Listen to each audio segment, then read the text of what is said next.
All right, hello everyone. Hope you're well. My name's Milo, and I'm playing some indie games from, I guess early 2000s in this case.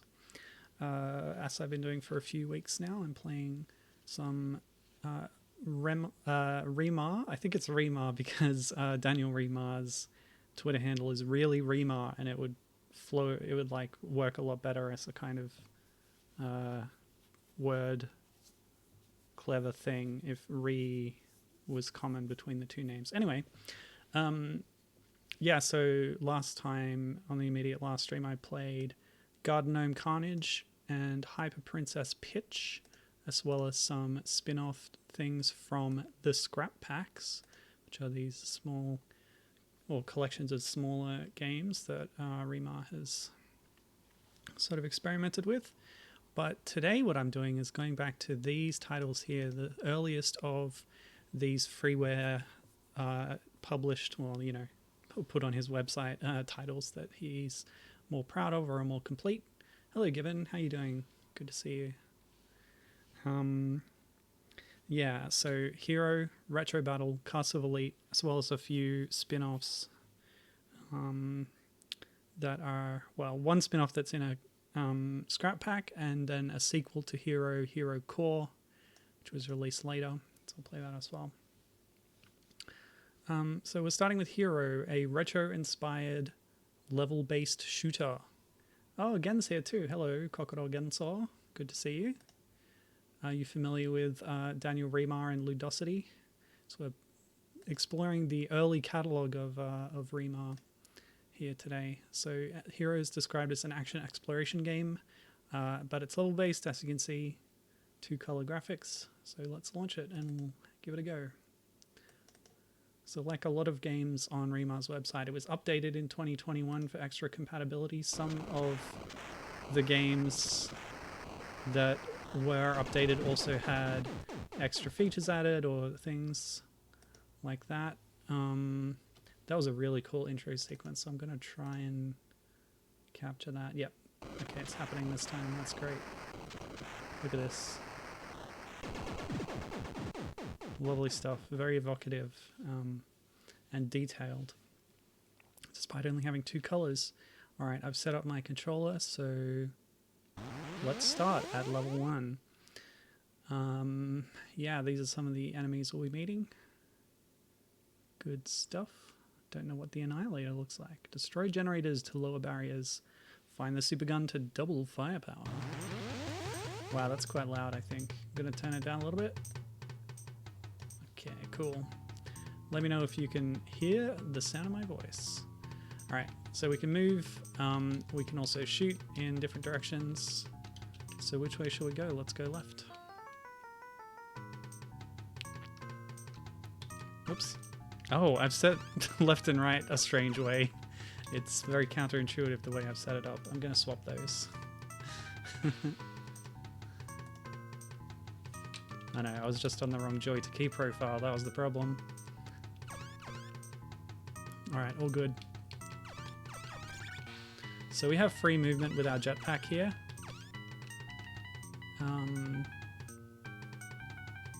Oh, we're already at a generator.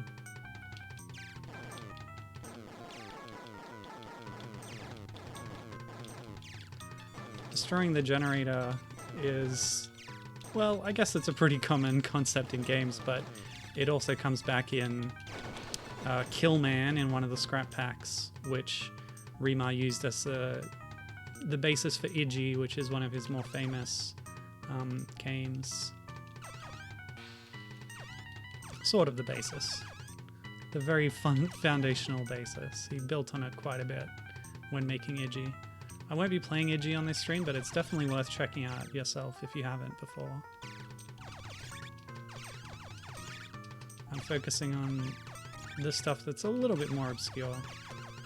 And Iggy certainly has had plenty of coverage, especially from Remar himself. If you go to Remar's website, if you go to Daniel Remar's YouTube, there's a lot of videos about it that go into like changes he's made in different versions or subtleties about it, secrets.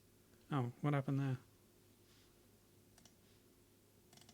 I thought I was selecting the next level, but it quit. Oh, that's right. I've set up the buttons differently. Alright, I want to hit that other button. So I actually hit escape by mistake, sorry. Okay. Let's go to the help screen. Oh, wowie zowie. It just pulled up a text file with a lot of detail about the game mechanics.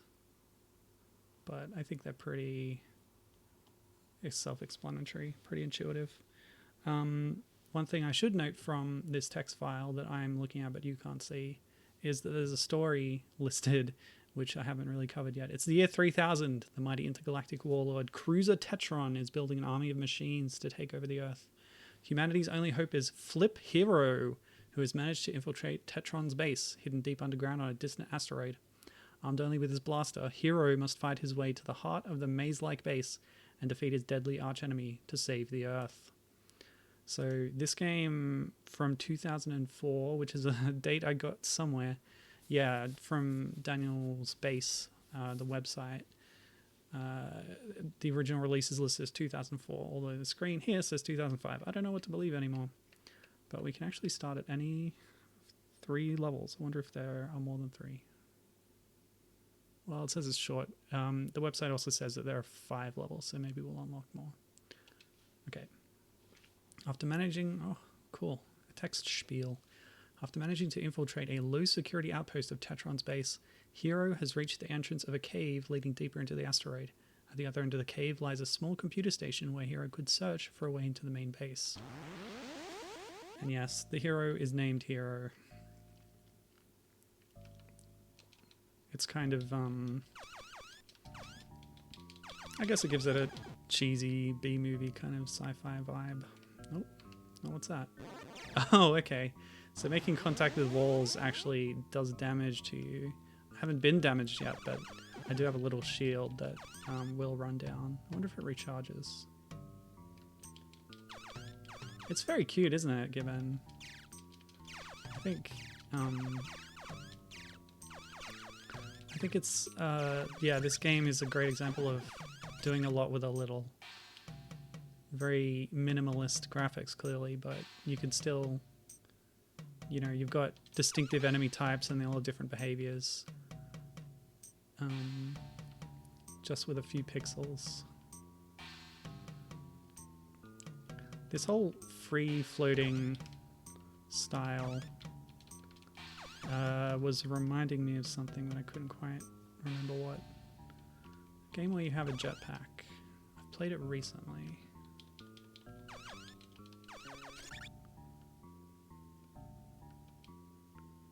Well, hopefully it'll come to me.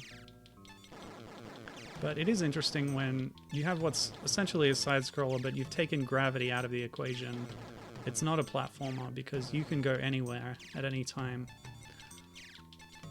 It's almost like...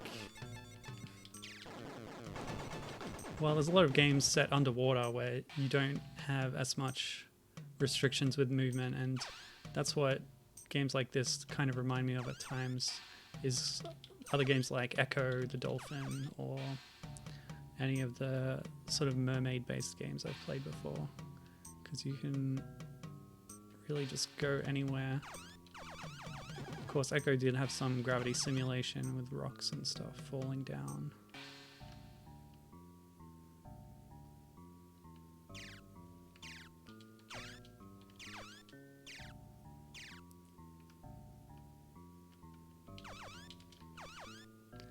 So I'll play through the whole of this since it most likely won't take long.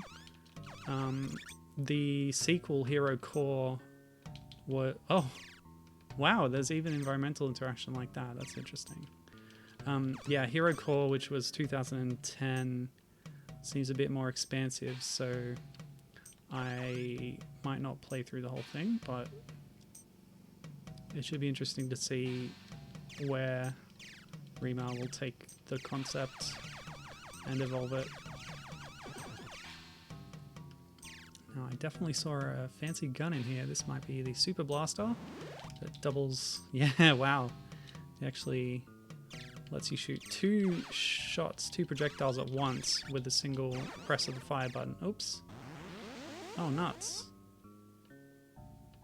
Nuts and milk. I've lost my super blaster too. That's unfortunate. I wonder if it saved the fact that I destroyed that barrier. Hope so. Yep, the barrier's still gone, thank goodness. I'll have to pick up the blaster again though.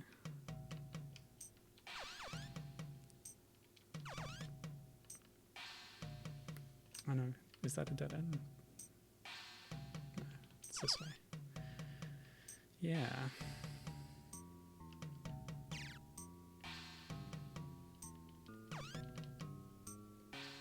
Oh, wait, the blaster's gone, but I don't have its powers anymore. That's too bad. Well, I'll have to make do.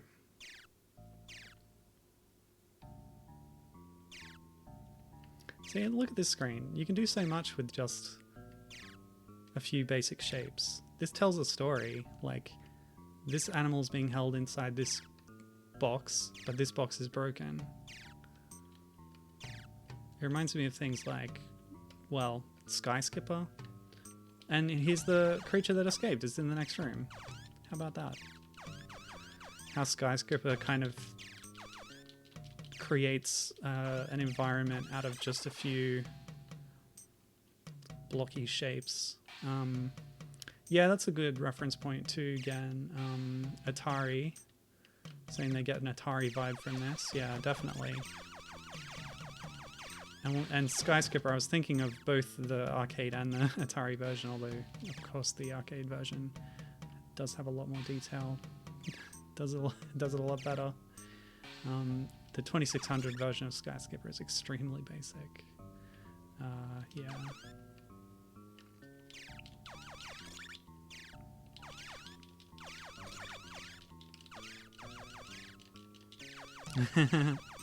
Gibbon says the graphics are too clean to be Atari.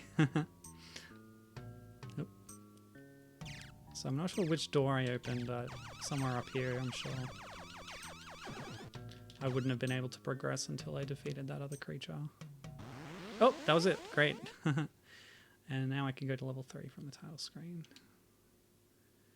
Which I could already do for some reason. I don't know what's going on with that. At the computer station, Hero learns about a way into the heart of the base, nestled into a network of tunnels and caves. The only way in is the heavily guarded front door. But time is short, so Hero decides to blast through the cave and bust right in. And yeah, even though it's described as level-based, you can see that the levels themselves have some exploration element to them, with a bit of sprawling layout, which is fun.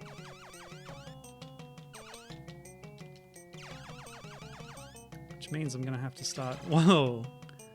Isn't that amazing? Look at that. Yeah. That was a tough room. Let's find a way around that room. But yeah, I love the little designs of this. The minimalism of using so few pixels to create a shape. It's something I think about in my own art when I'm doing pixel art.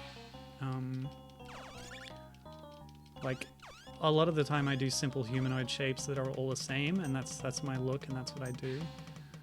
But then sometimes I'm also drawing other kinds of characters, animals or things, and it's always a challenge trying to represent those shapes with as few pixels as you can. And yeah, exactly. Again, the other thing about... Oops! That's okay. It'll save my destruction of the generator. The Atari, as Ken says, arguably has more colors. Yeah. Maybe not so many at one time, but it definitely has more than 2. More than black and white. Oh wow, this is a complicated room. Okay. Seems like some of these rooms are a bit optional. I bypassed one earlier. Now what's this? What is this shape on the left here? Some kind of structure.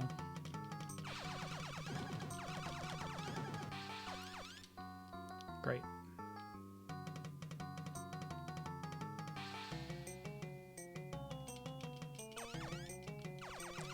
Also, oh no, that's unfortunate. I was going to say, it's nice that you can... There's separate buttons for shooting to the left and right, so your shooting is independent of you moving, which means you can sort of strafe or like back away from something while shooting at, with a very simple control scheme. Some games have like buttons to lock your orientation while you move. But yeah, when it's something this simple, you just map shoot left and right to different buttons, different keys. Okay.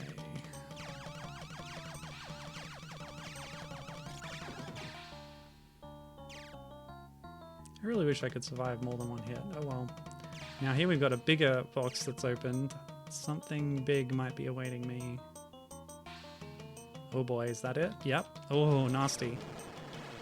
Yeah, this guy is on the sort of compilation image that Daniel Remar made to represent a lot of the games available from his website. You can see this guy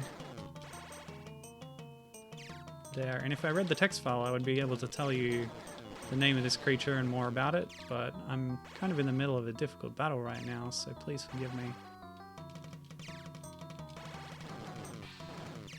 I'll look it up after we're done here.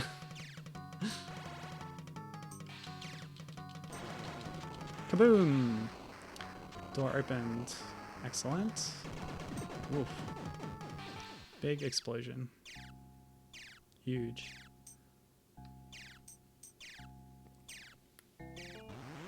Hey, oh. Progress saved. Hero has entered the main base where Tetron's elite troops patrol every sector to find him. The fall of the Annihilator guarding the entrance has caused security to tighten greatly, so Hero must be careful exploring this place. The showdown with Tetron draws closer. Now I'm going to open that text file. Annihilator was the one that was just a question mark on that screen early on with the list of all enemies. I'll tell you what the text file says about Annihilators. Annihilators are Tetron's elite troops, massive, armored, and powerful, spewing heavy fire in every direction. Their one weakness is that they move and shoot in a certain pattern. Unless you can work this pattern out, there will be no match. You will be no match for the Annihilators. Unless you absolutely have to confront these beasts, it's better to run, especially if the room is cramped. It takes 64 hits to destroy them. The smaller kind of caged creatures, I think, are hunters, fearsome mechanical warriors, fast and deadly. All right. Level 4, the penultimate level of hero.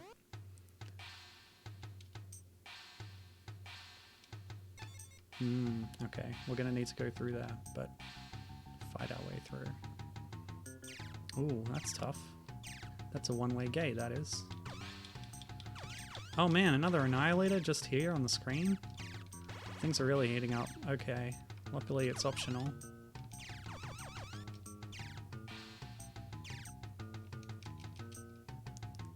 You know, I haven't seen any other super blasters. Maybe they're hidden in certain levels. Or down side paths that I didn't explore. All I know is that would be pretty useful in any level.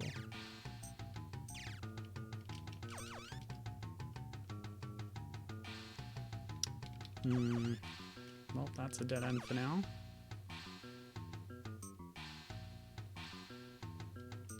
More Annihilator action. Oh, what's this? Gotta fly through there, but another door.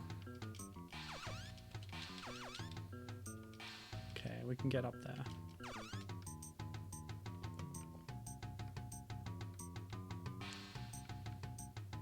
Cool. Yeah, methinks discretion is the better part of valor. I'm getting to a lot of rooms now that are just swarming with powerful enemies that are much easier to just rush through, avoid them.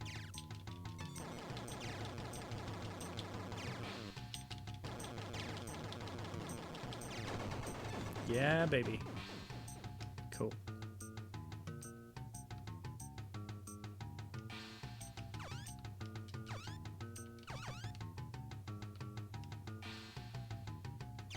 So one of those gates will have opened, I'm sure.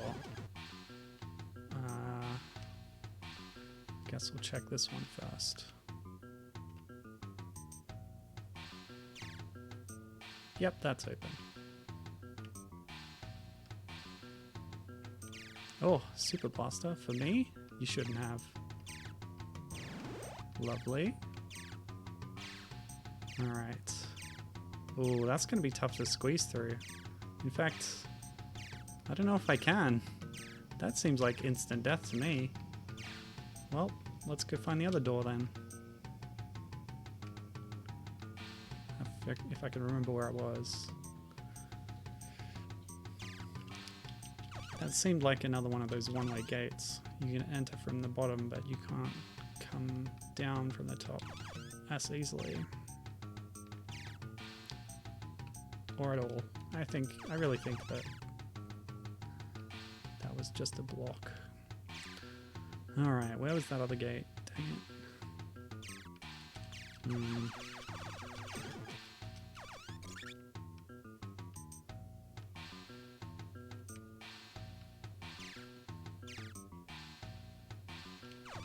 Oh, no! My Super Blaster! Was that it? That must be the door I was thinking of. But it's still closed. Alright, well we'll have to do the risky maneuver then. Possibly, yeah, it might be that the spawner thing doesn't actually damage you, so if you can destroy the creatures... Oops! If you can destroy the creatures coming out of it, then I might be able to slip past that way. So I'll try that next.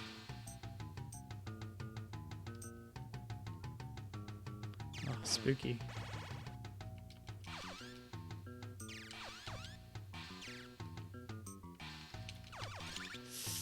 Ooh, tight. Uh-oh. It's locked me in a room with an Annihilator and me with no Super Blaster. How rude. But I never came this way before. This will probably open that other door. So was the whole Super Blaster thing optional? Come on, you coward. Run into my bullets. I dare you.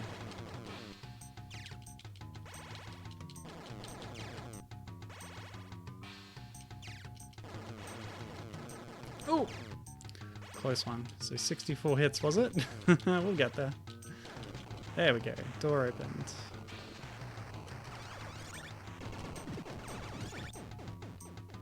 Still getting those sound effects from the other room.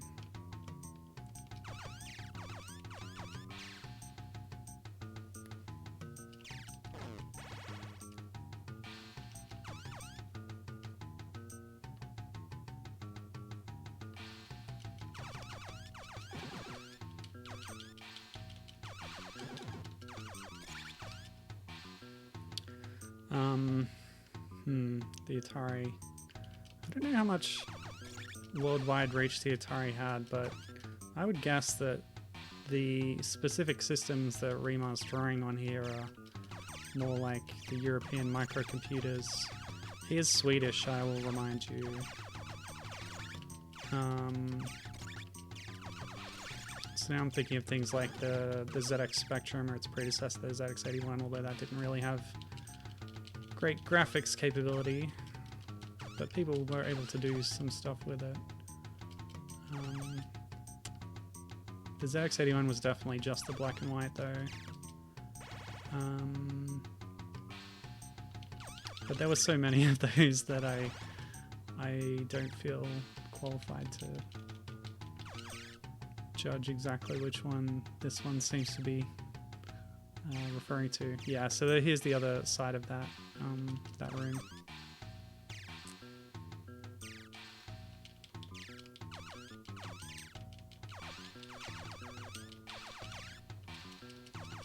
Oh yeah, that's a good call, Given. A TI machine, Texas Instruments. They had a few systems, and some of those were definitely monochrome.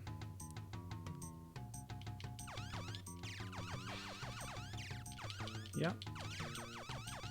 Again, I'm not really sure what the Swedish market penetration of any of these systems was, but yeah.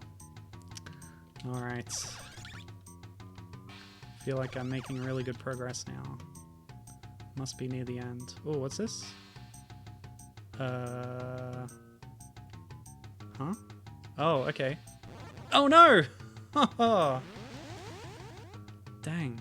It was like a little shuttle, and once you step in there, it'll take you to another screen, or further along. Oh boy, if I can't do this in the next life, I think I might move on to the next game. We won't see the final confrontation with Cruiser Tetron, sorry. There are so many games that I could cover from Remar's website, and I will.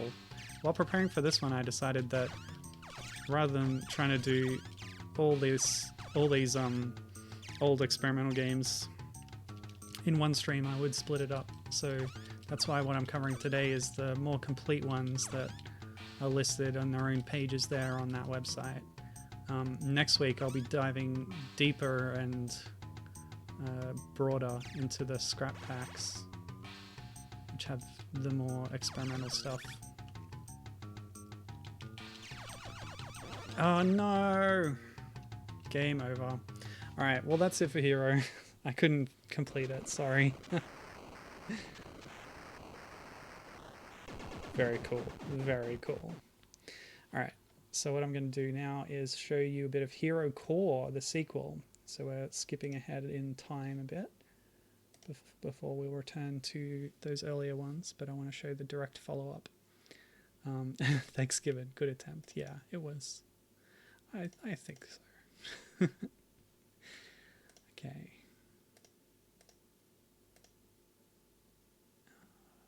This one? No? There's not an opening animation here, so I'm not missing anything. This one. Oh, there it is. Oh, the screen's much bigger this time. So this is 2010. It's again described as action exploration, but instead of being level-based, we have a more sprawling open structure to the game here. This is a direct follow-up to Hero, and it's like, yeah, Cruiser Tetron's back or whatever. Oh, what happened there? I've got 2 instances of this open. Why did that happen? Alright, we're good. Okay. Standard difficulty, yes please. Normal enemy patterns, standard world. Hard enemy patterns, different world. So we have a second quest if you feel like you're too good at the normal quest, and save files too.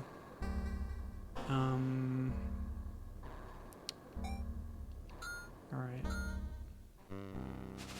So that's kind of what Cruiser Tetron looks like, I guess. On a distant asteroid, I last fought the powerful machine warlord Cruiser Tetron, who threatened to invade the Earth with his mechanical minions. In the heart of his base, built into the asteroid core, I defeated Tetron and left nothing behind but metal dust. The complete destruction of Tetron seems impossible. Can I now defeat him once more? And can I find a way to forever stop his return? Oh my gosh, look at this. Whoops. What have I done?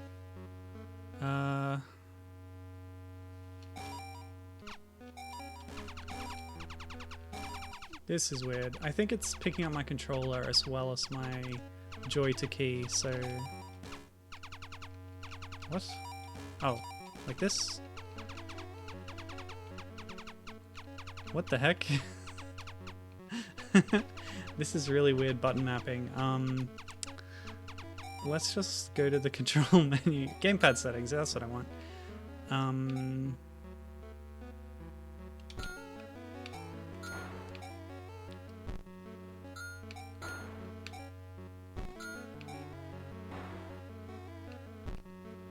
Okay.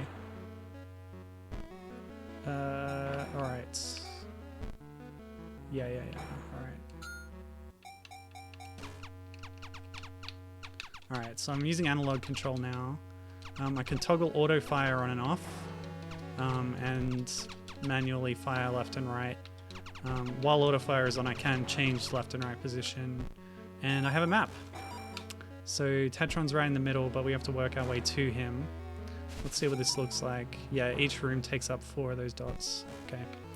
At the top of my screen is a rough map of the asteroid's 10 zones. To the right is a list of my items. Only my level 1 blaster is there now. So clearly this is a much more involved game that will involve power-ups and all sorts of things, exploration.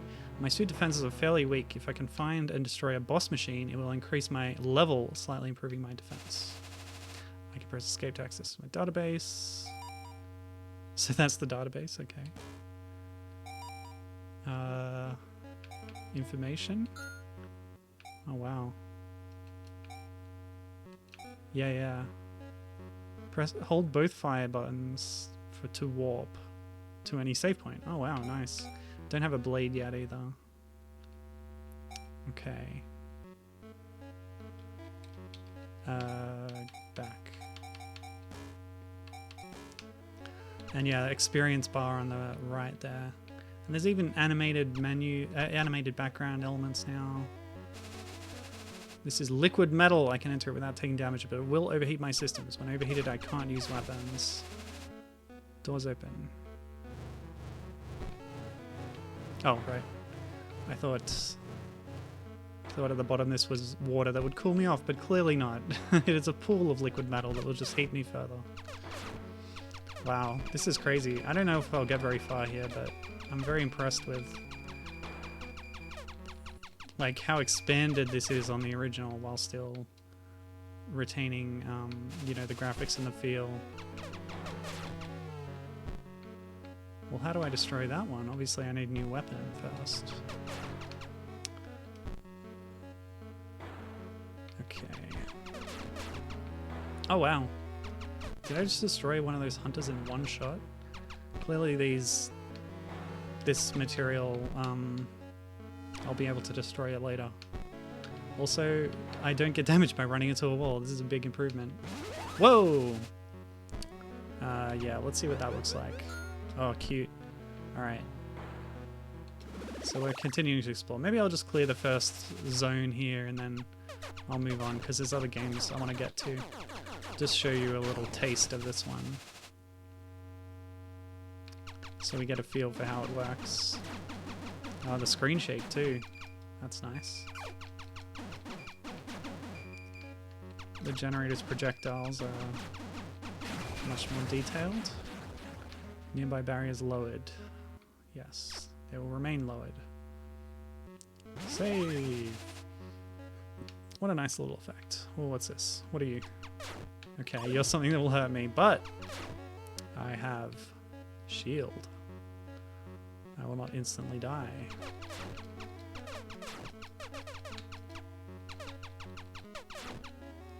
Yeah, it's basically turned into a true Metroidvania, which is nice.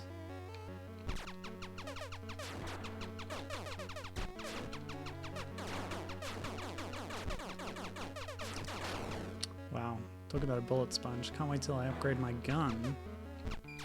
Ah! It's okay, they're much weaker in this game.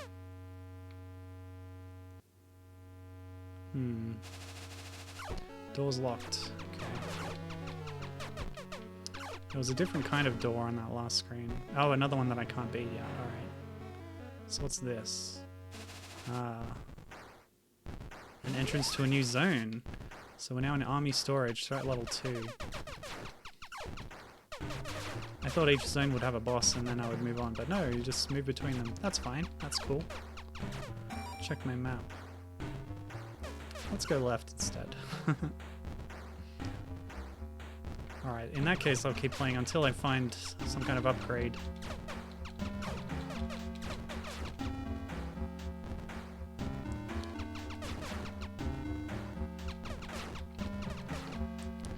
Yeah, there's full playthroughs of this game online anyway, but I couldn't find a playthrough of Retrobattle, the next game that I'm going to play after this.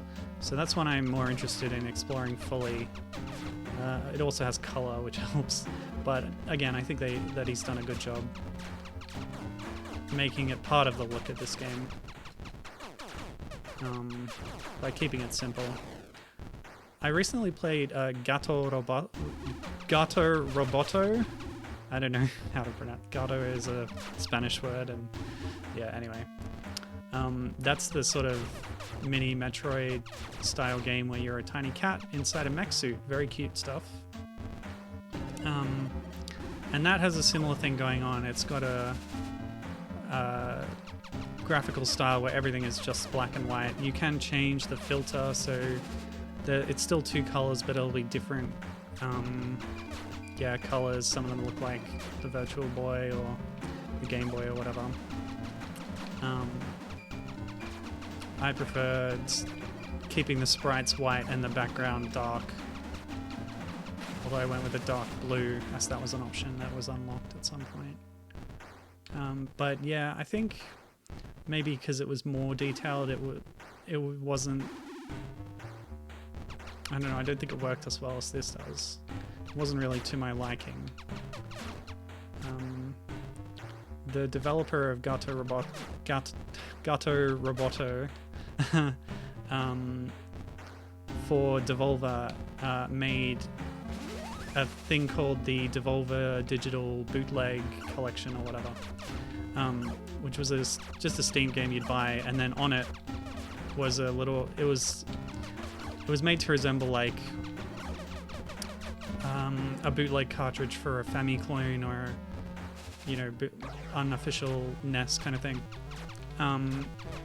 And on it were like bootleg versions of games that Devolver had published, including Gato Roboto, the developer's own game. But just done differently, you know, with a sillier name and like aping some other game that existed.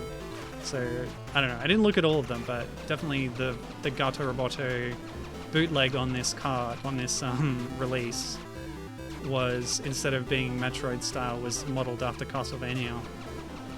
And it was in full color, and I think with a very similar sprite style, it looked much better just with the addition of color. And I was like, hey, what do you know? Color makes things look better. So they can do it. Anyway, I found the blade at level 1. Hold any fire key for a short while and release. Cuts dirt and deflects small enemy shots. So we hold it down, start flashing. Okay, short range, of course. Yeah, so that's what will let us dig through those sandy blocks that we've been seeing. And deflect shots too, which will add some interesting strategy to battles. Ooh, I did say I would stop, but now I'm very curious about that question mark. Let's see if we can just scoot our way up there real quick. I'll save first, of course. The shovel beam, says Given. That's, yeah, you're not wrong, actually. We can dig through the sand with this, and much like in Shovel Knight, when you have the shovel, you can deflect projectiles with that too, some of them anyway. Alright, so I can't actually get up there. I'll just try and go to the left a little bit, see if that's an option. Wow, look at this. Yeah, these are like mini versions of that mechanic that I was trying to engage with in level 4 of Hero. Where these move back and forth and let you through if you go into them. That's cool stuff. Boom! Well, it probably does more damage, but it did not insta-kill that drone spawner. But we have another generator. I did say I would stop though, so let me see. But this might open that other door. Oh, yeah, I could go down there. That question mark has me so curious. Wonder if I can sneak in on the back of this. Yeah. Oh! It took some of my health. I wonder if I can go in behind it. Let's try that. Whoops, not quick enough. Okay, ready? I'm gonna sneak in like we're tailgating in a fancy car park. Let's go. Oh, yeah, that's not gonna work. Alright, I'm gonna quit now because I want to play the other games too. So, quit game. Before I move on to Retrobattle though, the next one, Given is just excited about new Shovel Knight in a few days. Is that the puzzle one? Or the other one? there's another one that I don't remember the details of. Yeah, the puzzle one. Cool, cool, cool. All right, next thing I'm playing is Hero 3D. Oh, it's made in Game Maker. Are we capturing this? Yes, we are. Okay, we already are. Yep. So this is vector style, as you can see, drawn all with just lines, evoking those old arcade games that did the same thing, although Remar specifically in the text file calls out a game that this is a homage to or a reference to. That being The Sentinel, originally released for the BBC Micro, ported to the Commodore 64, as well as a ton of other systems. An early pioneering use of 3D vector graphics for a home console, for a home, release. Is this working? Yeah, okay.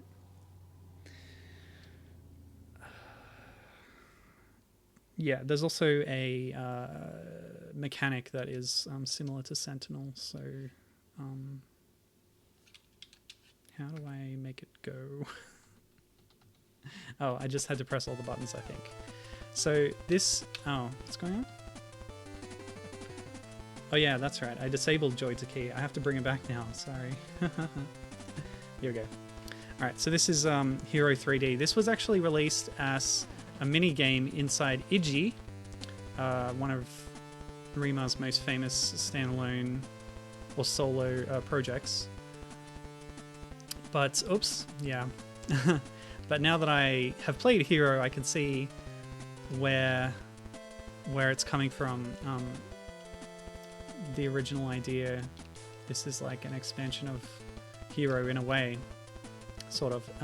But yeah, you can see everything's drawn with these vector graphics. In the background is the Sentinel, which is similar to the mechanic from the Sentinel. It's going to be scanning for me, and you have to hide behind these background tiles so that it doesn't spot you. If it does, you will get blasted. I'll actually show what that looks like. I've tooled with this a little bit, but I didn't really get it. Now I understand it a little bit better. So it's shot out a thing. You can see it's approaching me now. Big missile. So I can hide from that again by jumping in front of one of those background tiles, but they will be destroyed by the missile. Oh, it's spotted me again. Nuts. I probably have to destroy this orb over here. That'll be it. So yeah, really cool stuff. The Sentinel is actually a pretty interesting game if you want to look into that. Again, it's a pioneering use of early 3D graphics, but on top of that, it's got a really interesting gameplay system.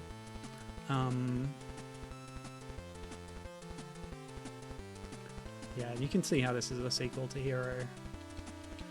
Yeah, so how the Sentinel works is you're a robot in a sort of 3D environment from first person, and oops, no, well, oh, have I lost my progress? I have to destroy that thing again. Oh well, I'll try and make some progress, I guess. Gibbon says, wow, this is really neat. Yeah, I think this is a really cool thing, especially when, yeah, it is made using only line graphics, so it's pretty impressive in that way too. Okay, yeah, so the Sentinel is interesting. When I read about how it works and watched a bit of gameplay, it kind of reminds me of the VR games that you get these days. It seems like a prototype of that kind of game system. It's really interesting. Like I said, you're in first person and you're looking around a 3D environment, and you kind of warp between nodes, which is just how things like Psychonauts and the Rhombus of Ruin work, or a Half-Life Alyx, I think, works like that too. And then when you're in that node, you then interact with things around you with the objective of getting to the next node, so you can progress further. And all the time, the Sentinel is tracking you, similar to this, and that's this sort of mighty mechanical overlord of the region you're in, and you have to make your way over to it and then usurp it and take it over with your robot powers or whatever.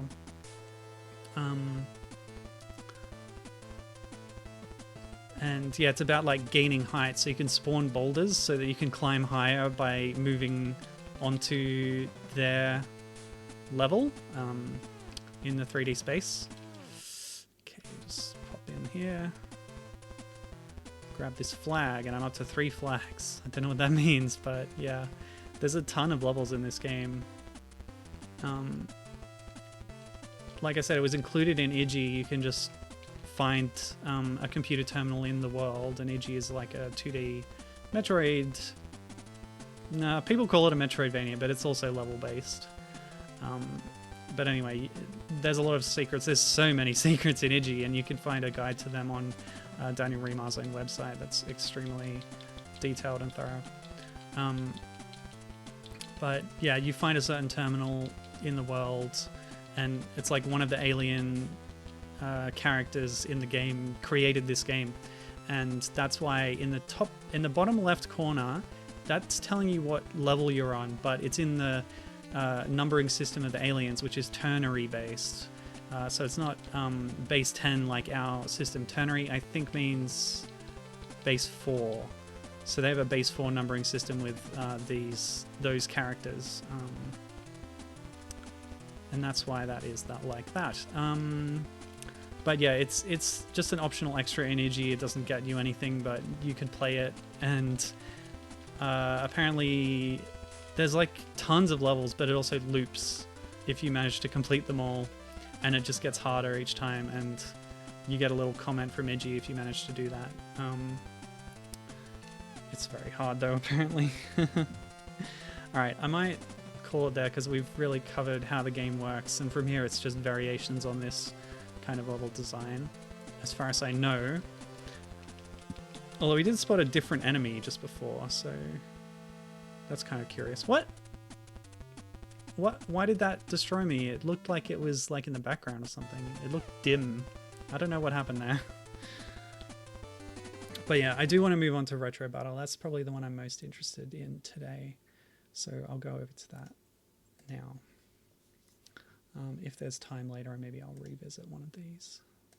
I do say that sometimes, but it never ends up happening. Well, it happened once. All right, Retrobattle. Before I launch it, since this is the next major step in our journey today, I'll go back to Daniel's base and check what he has to say about.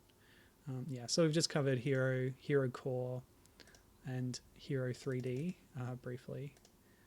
The next one, Retrobattle. Action Arcade, 2005. It's made to look and feel like classic arcade-style NES games.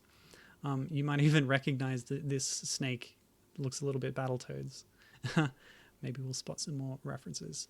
But this really reminds me of Muri, which makes it a nice follow-up to the stream I did a couple of weeks ago, which similarly was evoking a specific style of older games, in that case DOS games. But it looks like there might be some aesthetics in common with the pink and blue. Anyway. Endless loop of 32 stages plus 8 bonus stages. Yeah. So as with other games, this was updated in 2021. This update makes it faster and more fair, which sounds great to me. All right. So let's launch it up now.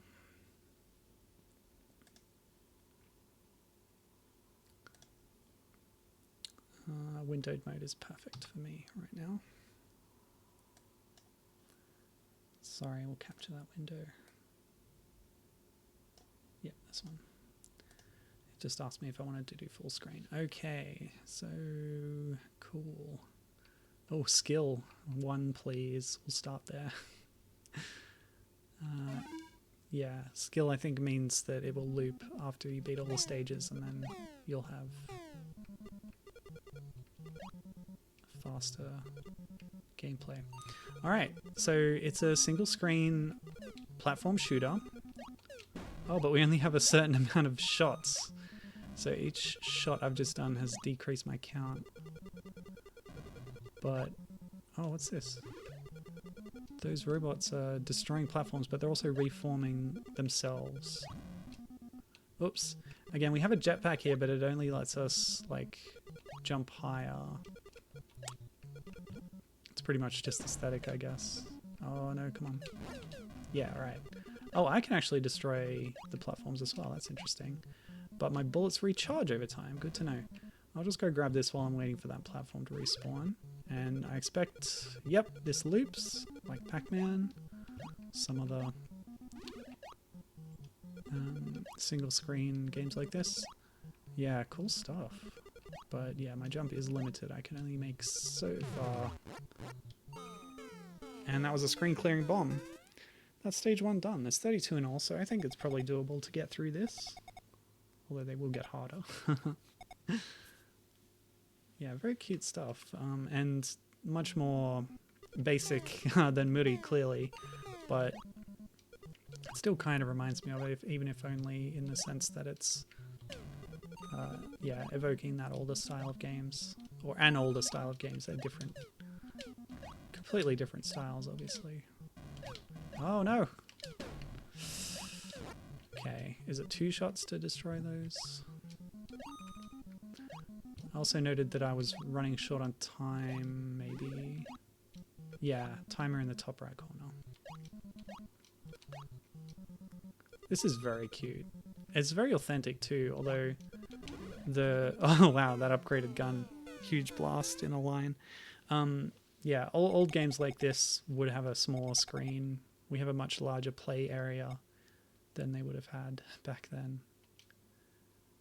Which is something that Remar does play around with sometimes. Another one that I probably will play some of next week is Killman, the predecessor to Iggy, which makes great use of like very small character sprites but a relatively large play area. And I think that's a really fun thing to do. It kind of looks like an ant farm. Anyway, we'll see that next time.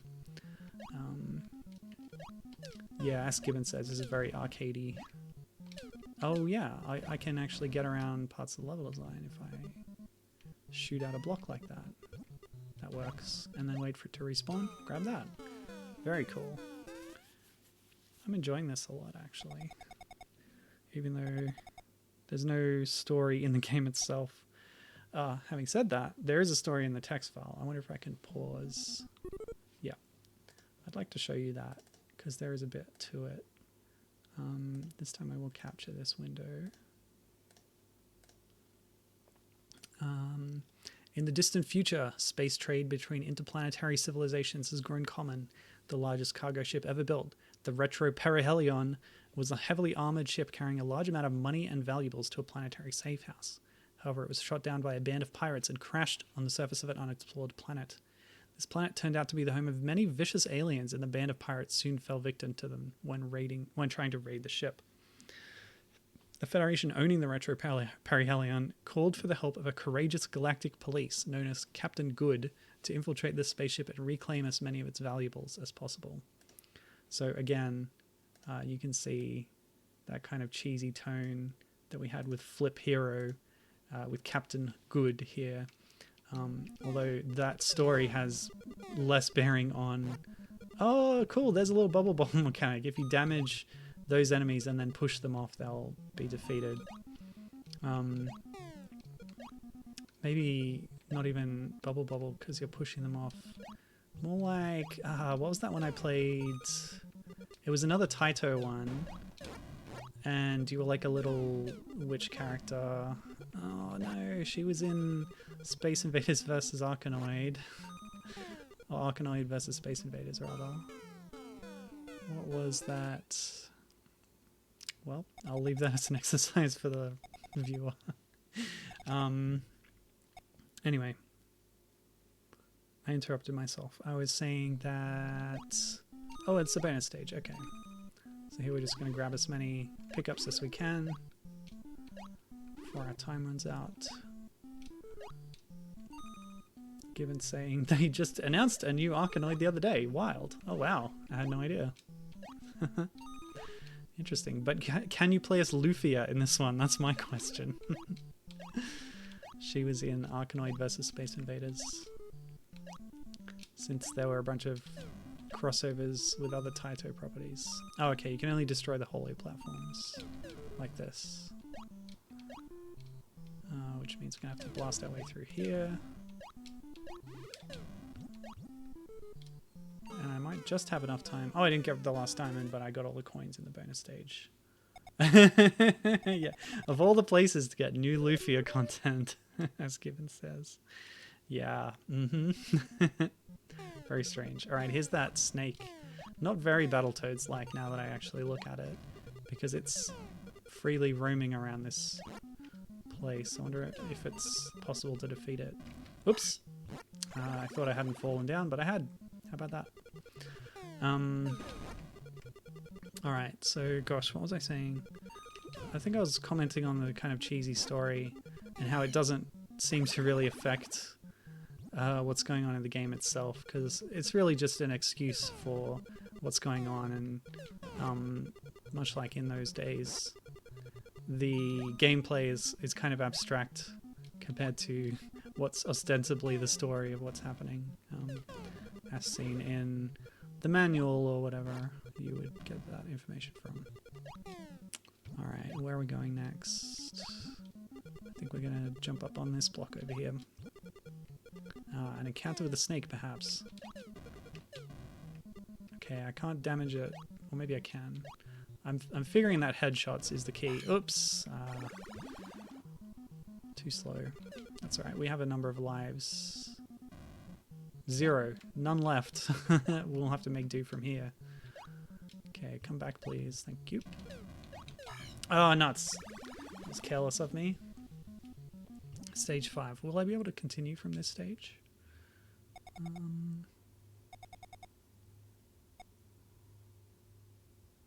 Yeah, so it's definitely possible to kill the snake. Oh, beautiful. We didn't see that. What is that? Kind of reminds me of Ridley from Metroid. Little dragon kind of thing. Or I guess the helmet is a little bit like some of the alien creatures in Iggy.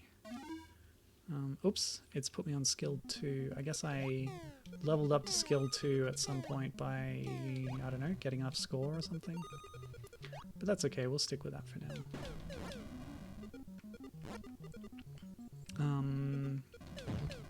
So that was a hit. That was damage. It sounded different. It looked...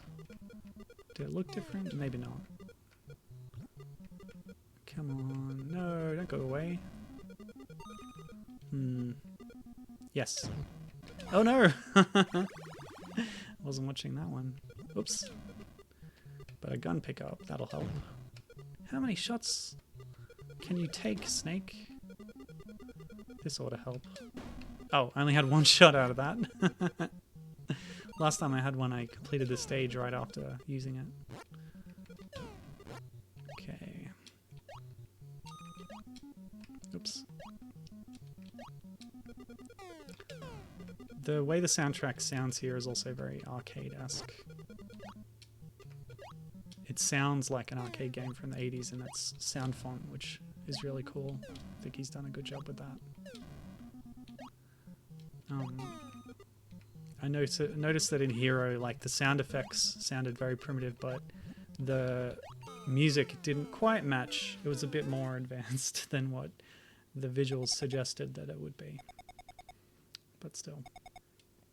Anyway, yeah, completely new illustration of Lufia in Arkanoid vs. Space Invaders. You can get Arkanoid vs. Space Invaders for free on various smart device platforms. I'm not sure exactly which ones, but I played it on iPhone. I think it's still available, but it was also included in this big Space Invaders collection, and there were like 2 different variants of it. So you can play a free mobile game that's vertically oriented in gameplay on other devices if you really want to. And it's touch controlled too. It's a very strange choice, I think, to put on a console collection of Space Invaders games. But they did it. I don't know how it plays, probably not very well. Oh boy. Yeah, that was my mistake.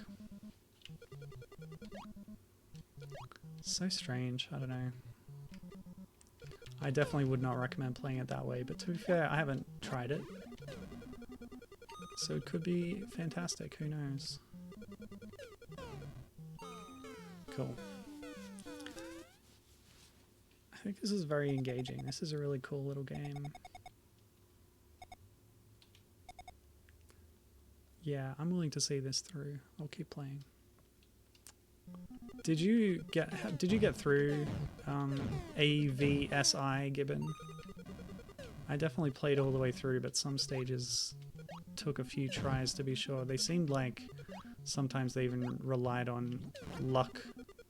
Oh, those little particles as the snake dies. That seemed very non-8-bit, I'll say. Gibbon says she eventually got through it. Yes. I also eventually did it, but it was not a fast process. Yeah, some of the levels seemed designed to sell you boosters, I'll say, in the manner of free-to-play mobile games. Okay.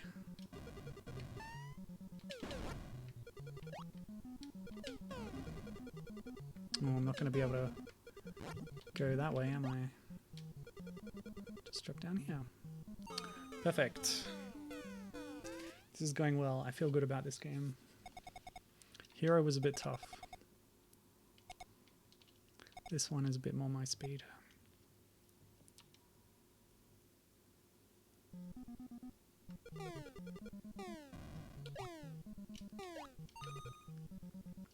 Also, it has colors. That helps. Oh, nuts. Okay. Oops. Yeah. We're good. We're good. Oh boy. Okay. Oof. Of course, defeating the little Spark Juniors there. Sparkies or whatever. Oops. Is only a temporary thing because they'll be dropped down by those spawners again before long. Oops, nah, I shouldn't have done that. How do we get that?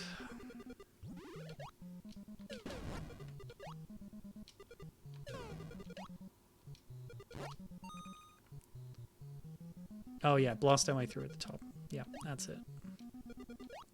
Can't go through the middle, but you can do this. Ta-da!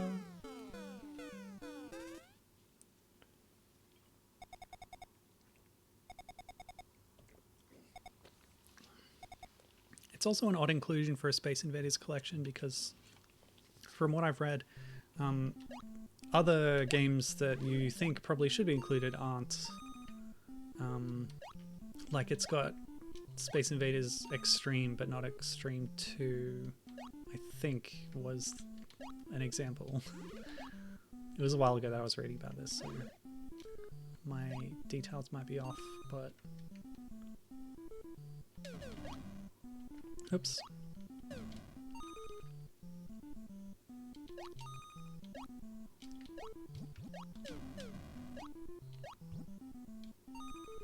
So what's the new Arkanoid game? How does that work? Do you think it looks good?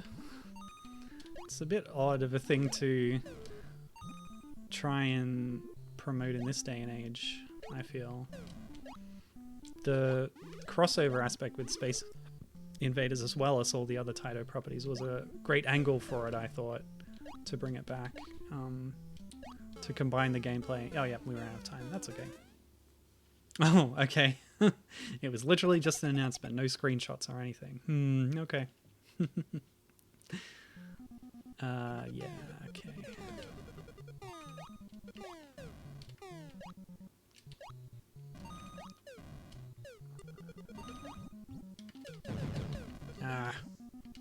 Oops, we've run out now.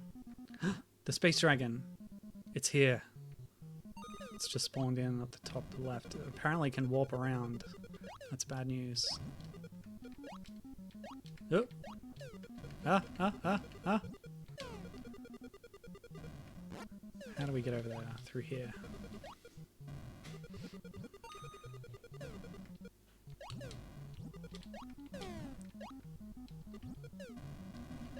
Yeah, so it's gonna warp in, shoot a blast, and then run away. Ah! I was trying to destroy that drone, but the Sparky got in the way. Ah! Okay, cool. It's one down. More bullets, please. Ah, snake's here. Oh, great. Yeah, things are getting a bit more overwhelming. Try and use this against the Space Dragon. Or the snake. Oh, that was a different kind of gun. Huh. It caused me to die. And game over. I'm going to turn that skill down, I think. Back to 2 for stage 9. Gibbon has linked me a video of the Arkanoid announcement. I'll watch that next time I die. Actually, I could pull it up on my second device. Oops! Ah, you sabotaged me, Gibbon. How dare you.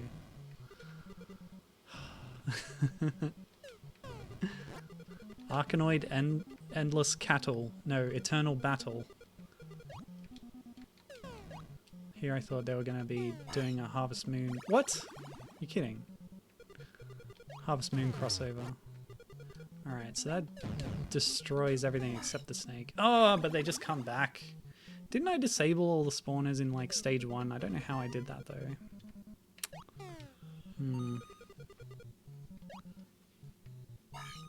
Oh, nuts. I have so few lives too. Alright, skill 1 it is.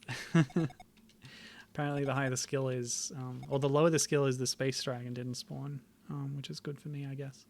I'll assume that it's a Komato warrior from Iji. Yeah, let's do that. Since, yeah, Remar's games and Ludosi's games have so many crossovers and connections. So on skill 1, the snake's not even spawning now, so that's good. If I don't make it high enough on a high skill level, I'll check out what the highest skill level looks like when you try and play. Oh, there's fewer coins too on the lower skill level. Okay. Well, that's fine. Now I feel like I'm cheating the game and not getting the full experience, but oh well.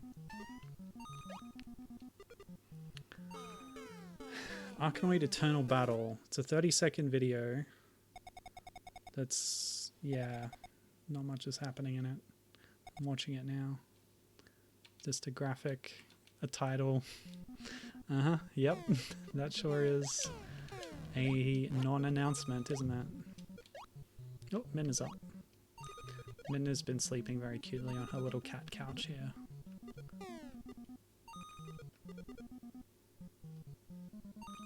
She doesn't like the fact that spring has the cold weather has usurped spring. Yeah, there was really nothing to that trailer, eh? It's the teaser, I would say. 2022. Great. Alright. Stage 10. Stage 11. Skill level 1. My low skill playthrough is continuing very well, thank you. Nope. Too eager.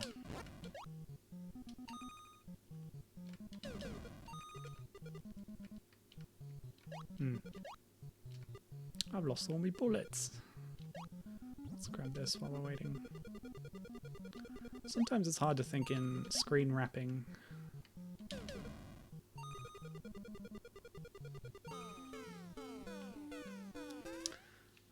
Skill 1 feels like I'm just walking all over this game. It feels unfair.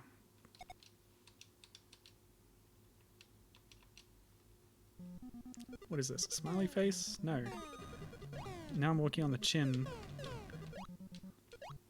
There's the mouth, the nose. These are the eyes. It's kind of a tired face. Yeah, I get the feeling. I mean, I get that feeling. Tired, level face. I know exactly what you're going through. Okay.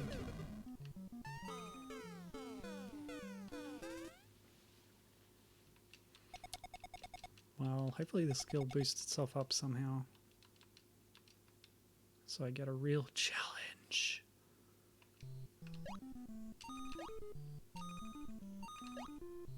Yep.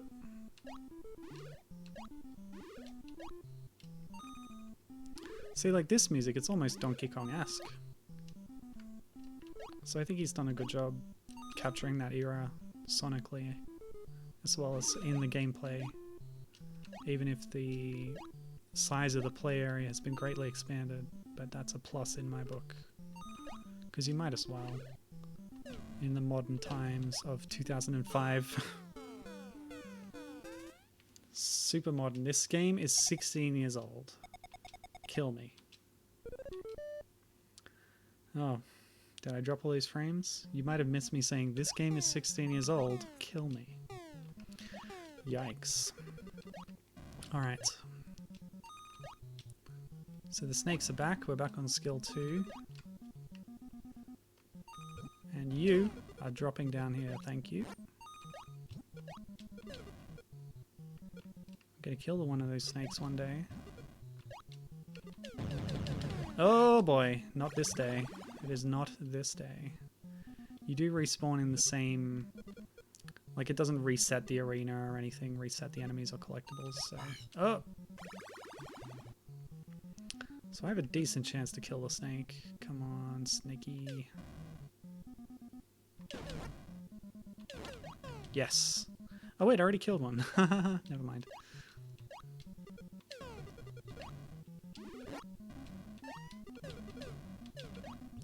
The fact that you have a little sound when you walk as well, that's very Donkey Kong.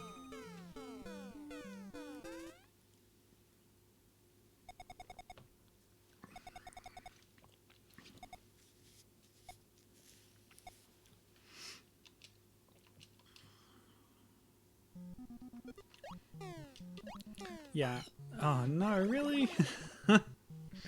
So what I was saying before about how this game, like the supposed plot, doesn't seem to have much to do with the action.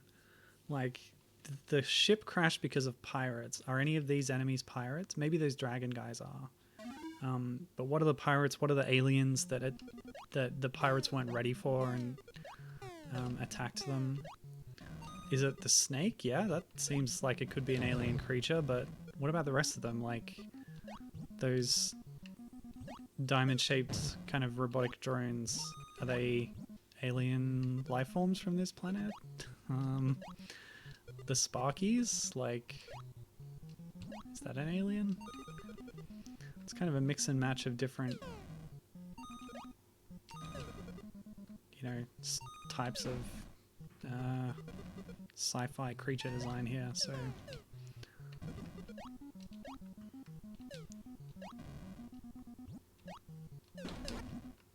Okay.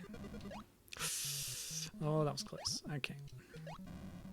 So yeah, apart from the stuff I've been playing on stream, I've also been playing Untitled, starting with the prototype version, which you can get from Scrap Pack, I think 2, maybe 1, from Remar.se, Daniel's base.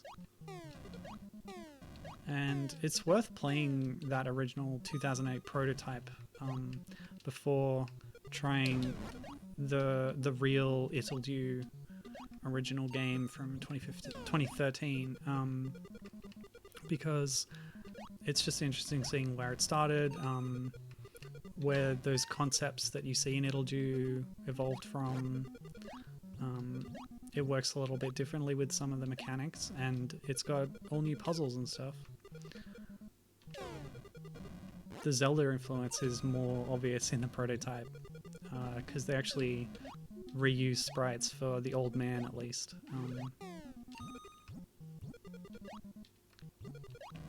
But yeah, the fact that it's new content, new level designs and stuff, makes it worth playing, even if you've played Untitled 1.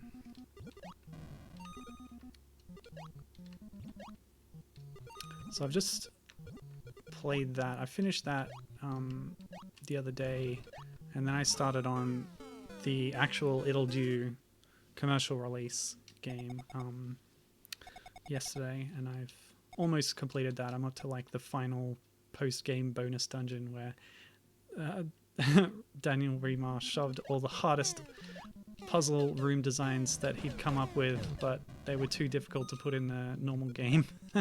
And gosh darn, they are difficult. I've had to look up solutions for about half of them, because they're just really devious, as well as relying a fair bit on kind of action timing based skills, which is not necessarily heavily relied upon in the rest of the game. But yeah, it is all optional. You don't have to do it. And yeah, apparently I am unable to do it. Oh no! At least for half of them. But yeah, pretty rough. Still, apart from that, and which is intentionally rough, not rough in that, like, I don't think it was a good decision to put that in the game. But yeah, just hard. But apart from that, very cute game. Like, nice puzzles. I love the style of it. It's just, yeah, it'll do if you haven't checked that out. It's kind of a Zelda-like, but maybe more of a focus on puzzling.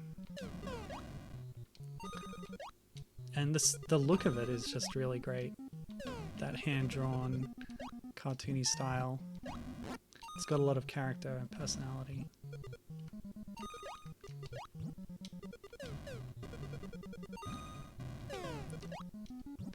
You only get 3 items, and the game's about testing your mastery of them and their interactions with each other. Oh, yeah, okay. Nope.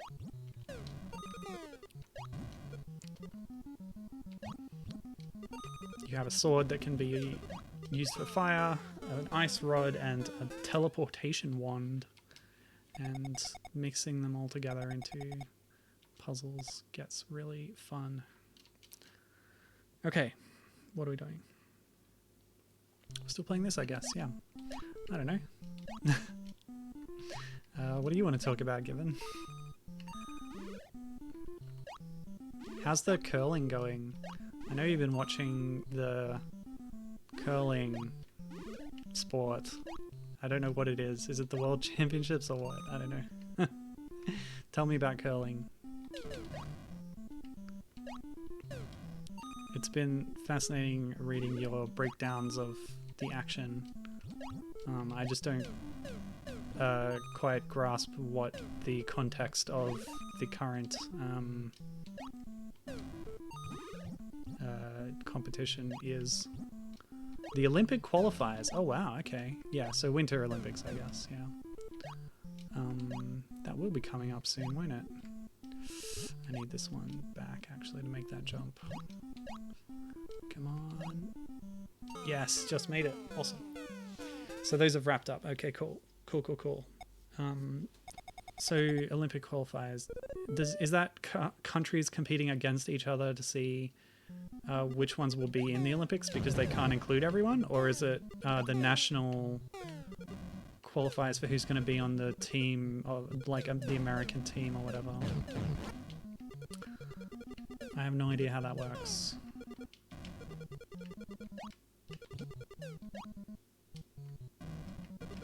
Ah!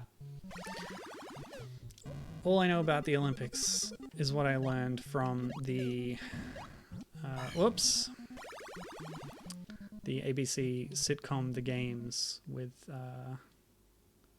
John Clark, Gina Riley, Brian Dorr. Let's leave it on skill 3. I'm going to take on that dragon.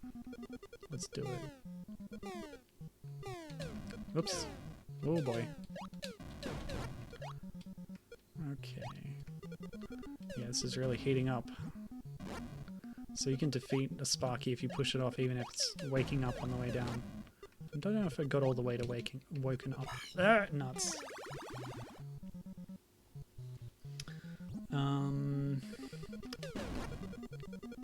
So Gibbon is trying to explain curling to me.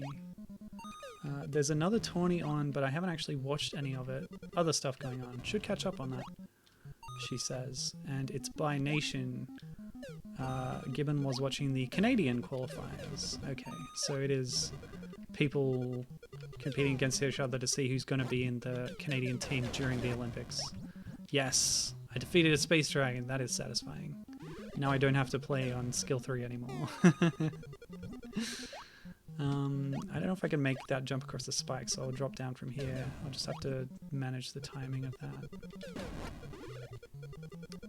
Maybe defeat the snake or just leave it to go away. Whoops. Oh, bad timing. Very poor timing. But Gibbon continues. The American qualifiers are restricted to a broadcast package I don't have. Sigh. Ugh, that sucks. Yeah, sport is such a lucrative thing that people tend to try and paywall it off, don't they? Alright, let's just go in through here. Time is running out. But we got it. Yeah, that's too bad. Sorry about that.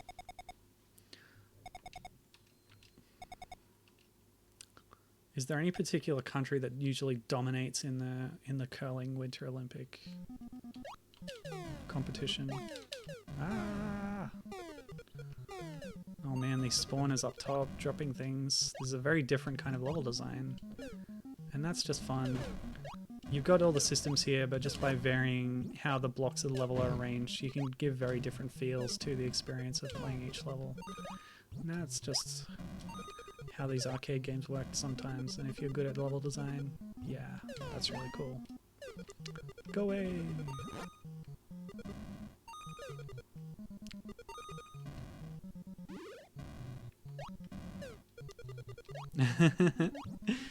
Apparently America does not dominate, that's for sure.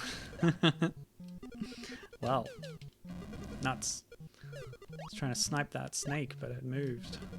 And now I'm out of bullets. But I can sneak up here and grab this sneaky coin. Whoops. I can try.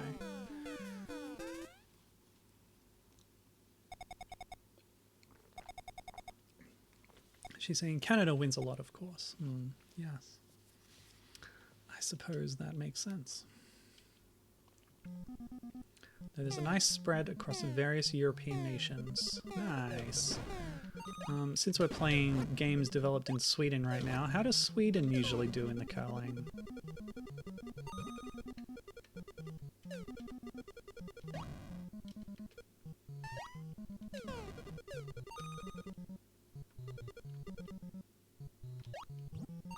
Oh, that was lucky. Well, I might have been able to make that jump, even without that hollow platform. Oops! Oh, how foolish of me. It's got me a game over. South Korea and Japan actually took home some medals in 2018, so that was cool. Where's the Winter Olympics being held this year? Or not this year, next year. Wait, yeah, next year. Yeah. Because they did the Summer Olympics from 2020 in 2021. Isn't that amazing? Stupid. Awful. They should have just cancelled them. It was really dumb. Anyway, whatever. It's not important.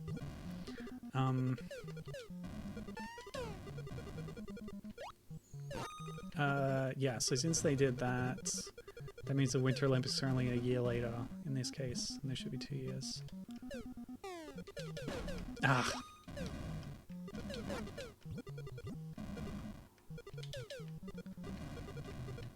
Ah! Ah! I'm out of bullets! Ah! Okay, woof. Ah! Oh my gosh. This is so tense. Low on ammo. Oh, fighting for my life.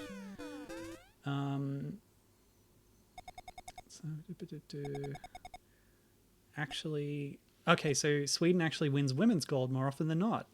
That's awesome. And the Winter Olympics are being held in Beijing, Gibbon tells me. The US might be boycotting them. Seriously? Why are they doing that? What reason are they giving? Is it because of China's human rights record? Because that, I guess, would be a valid reason. Or is it because they don't win enough medals, so they can't be bothered? AKA Italy's response to the Eurovision in the 90s. Oh! Like, it's not worth it for us because we always lose, so it's stupid anyway and we're going home. Oh no!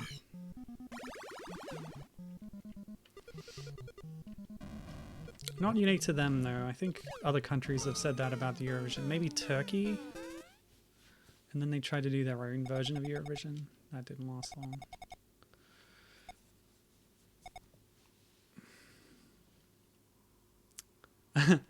Yeah, okay. Gimmett says, pretty sure it's the genocide, yeah. Yep, fair enough, I guess. Yeesh.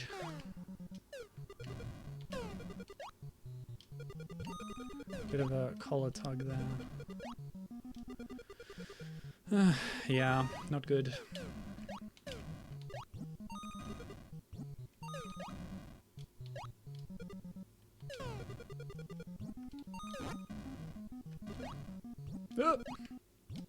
Didn't China just do the Olympics? The Summer Olympics? It was probably a few years ago. What am I thinking of? I don't know, whatever.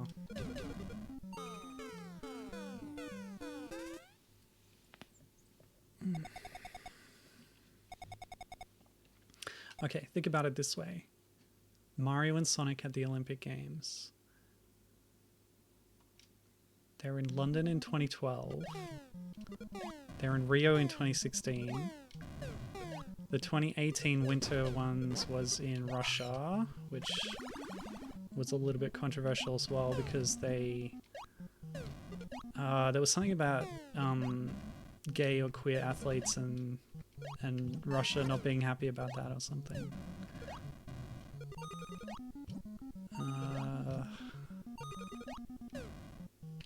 And then Japan. Maybe it was 2008 that was in China.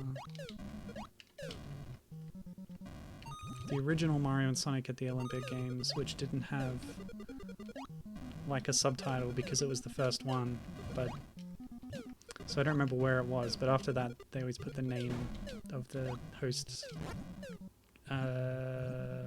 city in the name of the game. Yeah. Ah, bullets, please.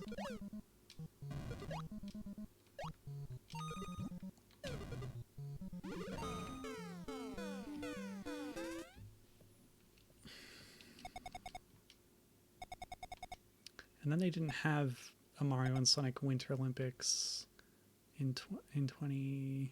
Oh, no, they did have the 2014 one, but they didn't have the 2018 one at all, I think. Ugh, it's too complicated. Just go to Mario Wiki. How can any one person hold all of this in their head at once, I ask you?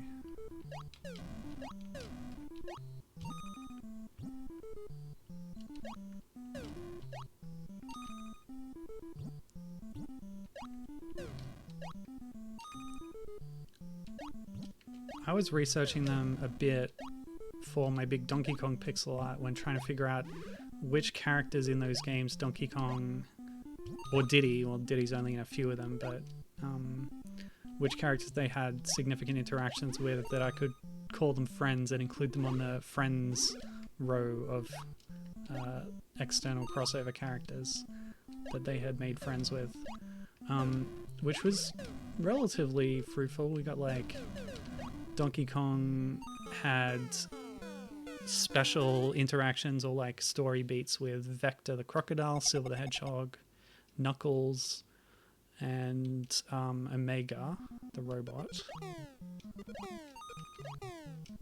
as well as a brief interaction with Kamek actually in Rio 3DS, where like Kamek tricked him and fooled him with the promise of bananas.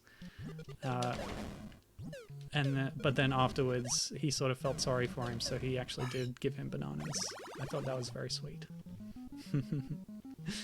Game over. Just so I get through this, I'm going to drop the skill down a little bit to continue. We did defeat one space dragon at least, so I'm happy about that. Skill 4 I'm at now. Well, before I go much further, I'll drop it all the way up to skill 8, the highest level, see what it looks like. Okay, so we've got gold drones, presumably they've got more health. They're faster too. Oh no, same health. Okay, whatever. Purple snake, golden pirate, let's call them pirates. This was just a feature of this level, is that the scenery takes more than one hit to destroy. That I noticed that already with the previous run. I don't know, I think things are just faster, mostly. Although I did notice these little sparkies changing direction. Yeah, they can stop and change direction, which is pretty dangerous. Oh yeah, look at that skill. Oops.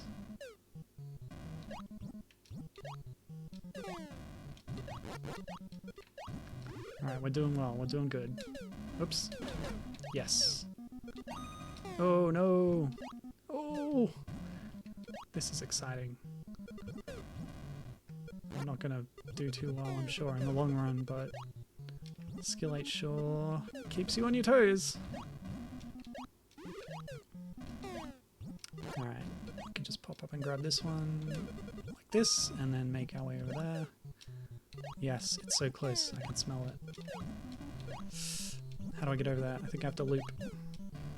Oh, and the timer. Timer must be tighter. Yes, yes, yes. Oh. Gibbon says, this music is sort of Bomberman-ish. Interesting. I haven't played much Bomberman myself, but I'll take your word for it. Yeah, that's definitely of that same era of games that would be deliberately being evoked by Daniel Remar here. That was an arcade game, right? Oh, nuts. I know it was on the NES, and that's what this is explicitly evoking, arcade-style NES games, a lot of which were, of course, ports from arcade games, but there were also games developed for the NES and other platforms that were just in that same oeuvre, or milieu, or similar other fancy word that I could name. Okay. That wasn't too bad, actually. The Bomberman theme. Alright. Let's watch this other video that Gibbons linked me now. Oh no! That's my own stream. Stop. Stop. Okay, what does this sound like? Oh yeah! I can see that. I can hear that. I like it. That's funky. But also, yeah, it's very similar. Okay, make sure my volume's down. I don't want to hear myself twice. Hearing myself in my own head is quite enough, thank you. Too much at times. Okay. Oh! Yes! No! Ah! Oh, ack! Ooh, eck. Ooh, golly. Oh, lost life too. I'm not gonna make this. Yeah, this isn't happening today. Not on skill 8. Oh boy, oh boy, oh boy. Yeah, that's done. Gibbon says, no, actually, Bomberman was not an arcade game originally. There have been Bomberman arcade games, but they came later. Okay, cool, cool, cool. It seemed like something that might be in the arcade, but yeah, that's fair enough. It was just, like I said, one of those arcade-style games for home consoles. Fair enough. All right, let's go back to skill 2, try and push our way through to the end here. And then I'll play a little bit of Castle of Elite. This has been the main focus today, it seems, but I'm alright with that. Hope you are too. If not, too bad.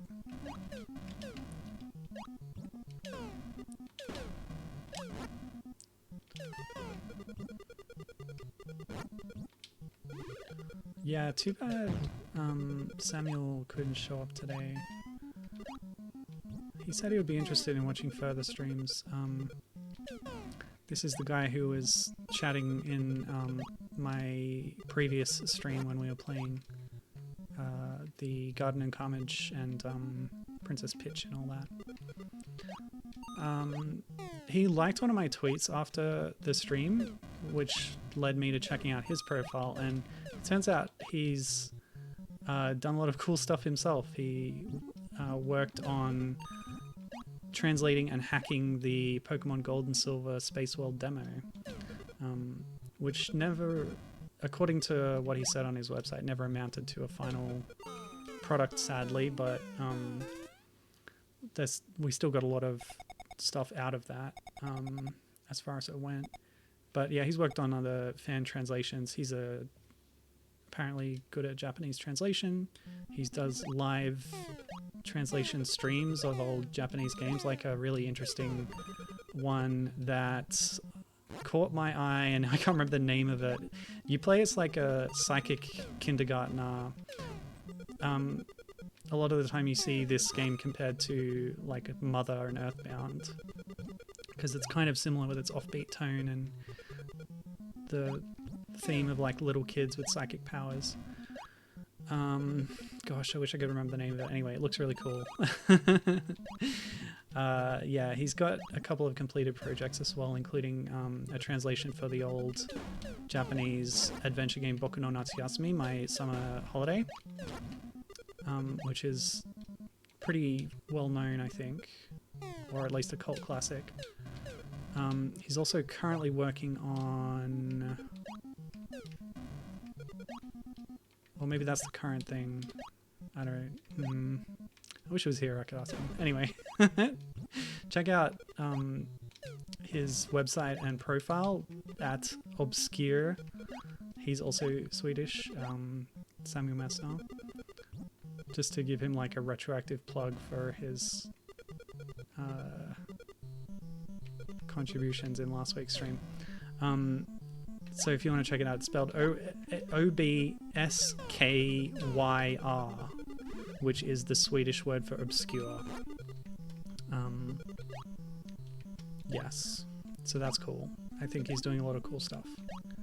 Alright, what are we doing? I think we got to destroy that block and then fall down into that gap. But maybe, yeah, if I do it early enough, I'll make it in there. Cool.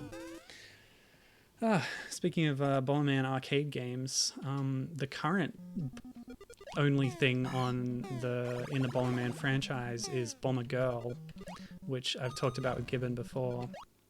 I don't know if I brought it up on stream before, but it's like one of these super cheesecake kind of games where the waifu appeal is part of it. All the playable characters are female, and they all are aggressively sexualized, which is not something that I'm necessarily too keen on, but there's a lot of fun, silly stuff happening with it too. Like there's crossovers with other Konami properties. You get Winby from Twin Bee in there as a playable character. Well, not Winby, but Pastel, who's the pilot of Winby. As well as a new Belmont, much like Automedius did before it, which was the waifu version of Gradius. This is the waifu version of Bomberman that also has a new Belmont. In this case, it's Sepia Belmont, who is a very wacky character. You get a lot of characterization for these people from the official comic. There's a gag comic strip for Bomber Girl on its Twitter feed, which has been updating weekly since the game launched in like 2018 or whatever. But I was looking into this and thinking maybe I would translate some of the comics that feature Sepia, because it fits into my previous work of having translated Castlevania 4 gag comic strips. But then I found out that somebody had already done a lot of hard work and good work translating these Bomber Girl strips. So if you go to unofficial Bomber Girl, what's it called? It's a unofficial Bomber Girl, like ENG.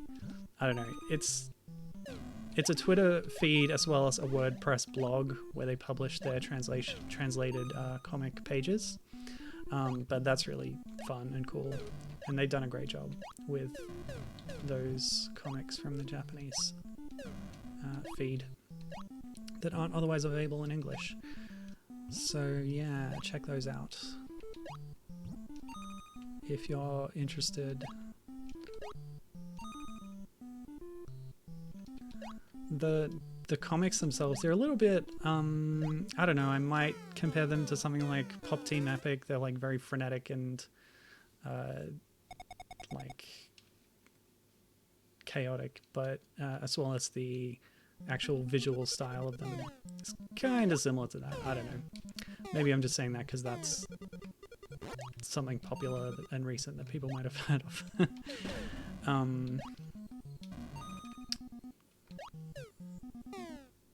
Yeah.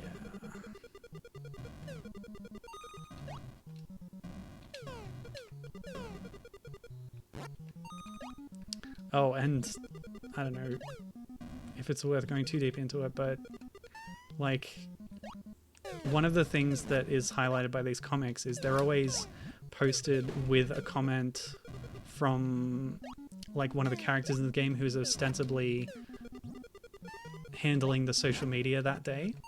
So with the comic, there'll be a little comment from one of those characters.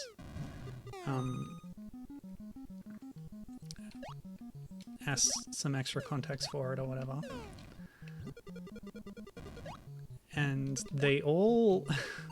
like, the player of Bomber Girl has a role in the context of the game, and the playable characters refer back to the player, and they all have their own unique way of referring to them, but it's all stuff like Master, like the player has this dominant relationship over the women in the game, and like they're working for the player, and it's really uncomfortable for me. I think it's very strange and I don't really like it, but yeah. Oh, come on. Oh, that's bad. 1 life left. What was Gibbon saying? Gibbon says, I am slowly learning about other Konami franchises by osmosis from being on the Konami Classic server. Yeah. Konami has a really big back catalogue, and especially after buying Hudson, because of course Bomberman was originally a Hudson property. But yeah, stuff like these crossovers are a good way to make you more familiar with some of these old franchises. The Picross game, the Picross knockoff game that Konami put out on smart devices a little while back is a good example of that too. I think it's called Konami Pixel Puzzle Collection or something. But I was actually pleased to recognize a few things in that from my streams. Stuff like Puyan, a classic arcade game where you're a pig shooting wolves who are trying to kidnap your pig children. There's others. There's probably others. I don't remember them off the top of my head. I don't know if there's much Frogger content in there, actually. Even though Frogger is a Konami property, it doesn't cross over much with their other stuff that often. Yeah.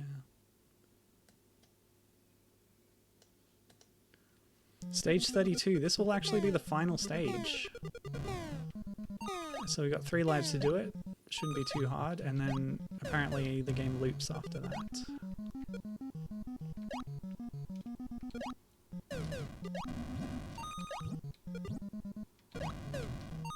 Hello, Midnight. Sniffing around? I've got a little kitten by my feet. Hello.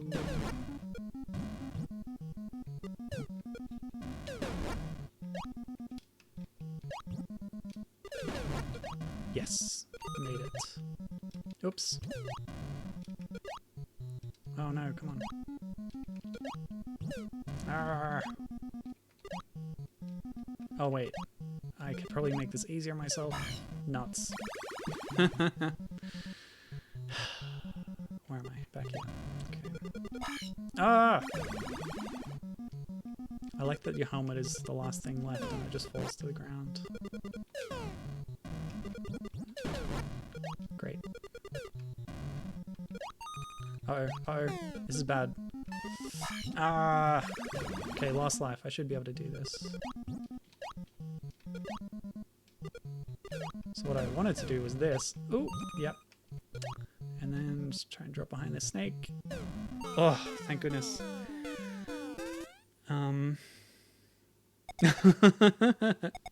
So given on my comments about Bomber Girl's waifu elements, yeah, they play up the sort of maid cafe vibe of the whole thing, and don't look up the game's merch, it's all very risque. Okay, I will take your advice on that. For what it's worth, the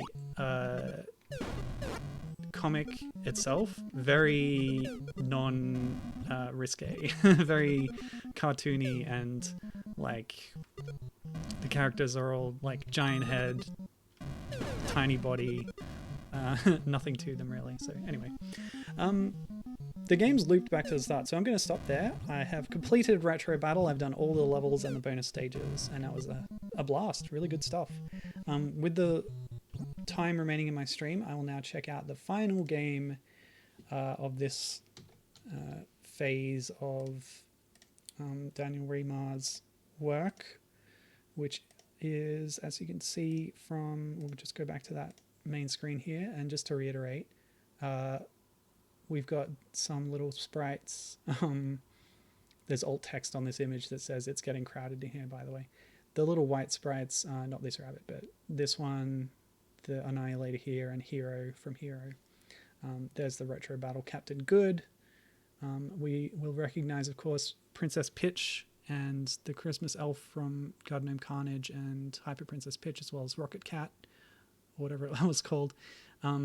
The other characters here, these little figures above and below are from Castle of Elite, the next game I'll be playing, but that'll be like encapsulating this pre-Iggy era that I was getting to. The large black character with the red sword and the woman with the green shirt on the right are from Iggy, of course, and I do highly recommend that game. It's worth checking out. And you can see just in the background, actually, a garden gnome on a bungee cord. Anyway, let's... I wonder if I can zoom this in, actually. I should have done that. Can I scroll? Yeah, there we go. Pretty cool stuff. Anyway, so the next one, as I'm saying, I'll be playing Castle of Elite, which is a puzzle platformer with a level editor. Now, this is really interesting. Released in 2005, it's controlled with both the keyboard and the mouse, and we'll see how that works. 50 levels, I definitely will not get through that many, but we'll just see how many we can do over the next 20 minutes or so. Thanks to Pug Fugly for the wonderful music used in the game, says Remar. And here it is. Okay, cool thing about this, well, that's nice, but also you can change what character you're playing as. So there's quite a number to pick from. Oh, they all have names too. I didn't notice that before. So this is cool. Oh, wait. No. It just says cool when you hover over this. I don't know. Build and play customers. Cool. Yeah, okay. So these are the many characters we can play as. Some of them were on that screen before. Or that image compilation. Anyway. Let's go. What I wanted to go with was this character with the green hair, because I also have green hair. And it's in a ponytail. So yeah, very good. Now, 1-1, the basics. Press enter for hints. I'll take a hint. Yep. Okay. Grab all the coins to open the goal. When you walk over one of these, that adds that block to your current mouse storage, and then you can drop it as a brick. And when you've built a path, you can then traverse that path, which you build yourself, to get to the end, and press up to jump, which helps. And this is like the one instance where pressing up to jump is actually good, because you'll be doing one hand on the mouse and one hand on your keyboard or your gamepad. In this case, I'm using my gamepad. So you can then right click to break blocks as well. So it's a really interesting kind of mechanic that uses this unique control scheme, but yeah, I've never seen anything like this really. Things like Solomon's Key, very classic puzzle platformers where you do build and break blocks to get yourself around a level. Sorry, the music's actually quite loud. I'm going to turn it down now. And even more basic than that, Load Runner. Oh. Ah. Okay. Red sparks destroy blocks, but kaboom. But we can just break these ones to walk through. So I've learned something today. Yeah, Load Runner, which there's a Bomberman connection there because the original Bomberman is a spin-off of Load Runner. Jump and put a block beneath you, just like Minecraft. Yeah, Load Runner had this aspect where you would interact with the layout of the level you're in to change it. What's going on here? You can't place it unless you've got all...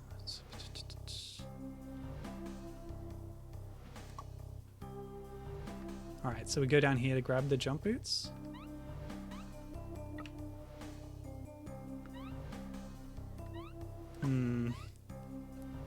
No, I'm not getting it. Yeah, so things like Load Runner, Solomon's Key, they have systems like this, but not the freely placing of blocks anywhere in the level. What am I missing?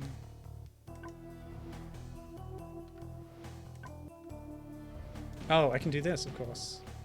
But that destroys the boots, so I've just been taught that placing a block destroys the boots. But by placing it there and then destroying them, of course, we do have a two-stage process. We can place blocks and destroy them. Okay. Yes, okay. Oops, what have I done? So the other thing that this reminded me of when I'm playing these, I'm always looking for connections with other games in the Remar Ludosity universe. Yeah, so by placing blocks we can destroy enemies or lure them into traps. And the fact of placing blocks, using them to get around a puzzle, this is something that is very much a mechanic in Untitled Chapter, which I've been talking about. But of course in a very different context. This is a side-scrolling puzzle platformer, that's a top-down adventure, Zelda-ish kind of thing. But they both have a mechanic where you can place blocks and move them around to interact with your environment in your room that you're in. It's okay. And these are just like the turnip spinners in Untitled Chapter, actually. Okay, what's going on here? Oh, if I place this here, they'll hit that and then travel in a straight line to that trap. Yeah. So yeah, I'm getting turnip spinner vibes. I didn't realize that I would be getting so much. What are you doing, Midna? Sorry, I have to check what my cat's doing. Hold on a second.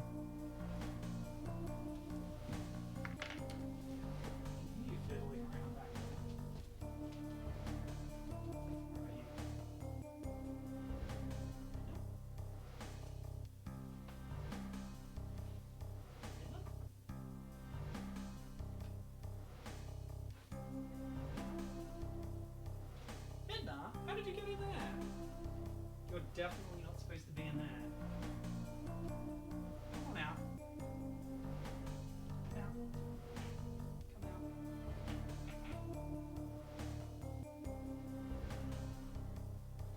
She was pouring at this before, trying to get in there. She made it somehow.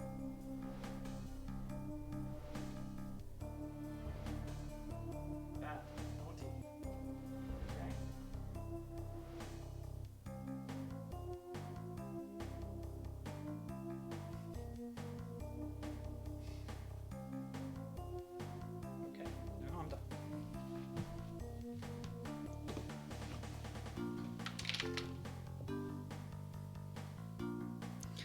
We've tried everything to stop her from getting behind the TV. Apparently she finally found a way around it. Okay.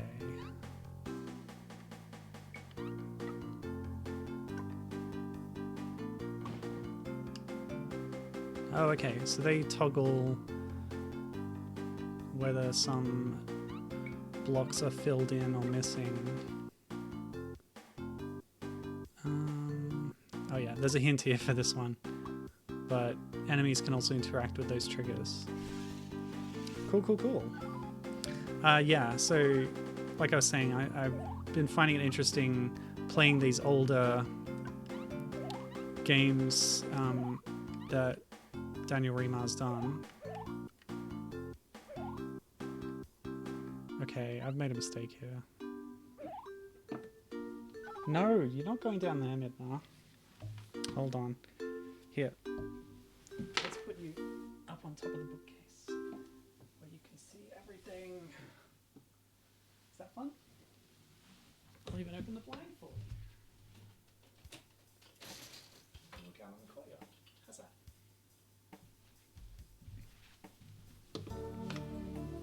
She's in a very adventurous mood today, apparently, after a long nap.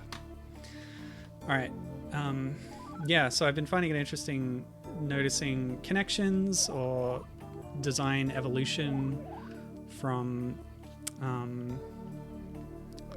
older games to newer ones. So I can just put that there and then walk in. Yeah, that's great. That works.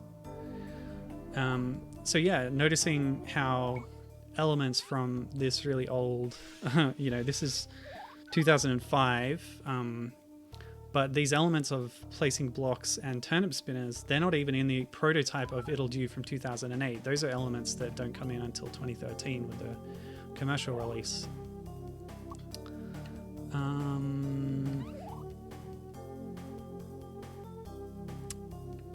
Okay.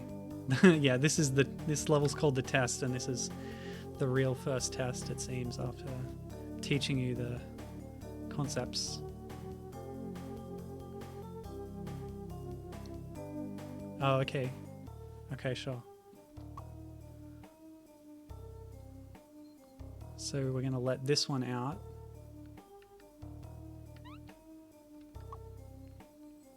But after placing... Yeah, okay, so we can jump over this, grab this.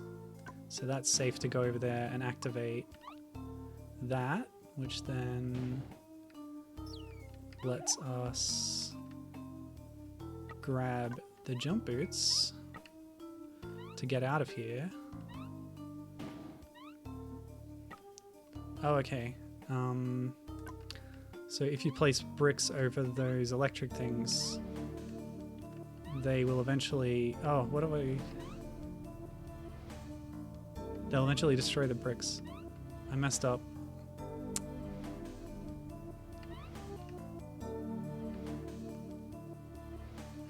Okay. Yeah, so did I finish saying that? Yeah, like the fact that you've got stuff here that shows up so much later in a different context is really fascinating to me. That's all I really wanted to say. I think I've covered that now. Okay. Yeah, that's no good anymore. So I can... Yeah, oops. Gibbon says, what a quaint little game. Yeah, I think it's really cool. You know, there's not much to it aesthetically, but it's... Oh, I can get there without dropping the bricks. Yeah, then I can just do this. Yeah, that works. But yeah, some cool ideas here, definitely. I wonder if there's any, like... story to this. I'm going to open the text file. Okay, there's a section in the text file called Background. In this game, you must navigate an ancient castle full of puzzles, traps, and evil creatures. Using your ability to create and destroy magical bricks, can you master the castle of Elite and seal the evil creatures away? So that's even less story context than what Hero and Retrobattle had. Alright, by doing all the tutorial levels, we've unlocked Secret 1, Jumpman. Oh gosh, look at that. Alrighty. What does the hint say? You found a secret level. If you beat all 12 levels... a secret temporary outfit, which you can then use in the regular levels. Alright, so I wonder what this is a reference to. Any theories? Send them in on a postcard. Whoops. If I was being clever. There is a game called Jumpman. I don't remember what system it's on or what it plays like. It's probably post Donkey Kong, right? Gibbon, do you know anything more about Jumpman, the game? Yeah, oh gee, I wonder. These...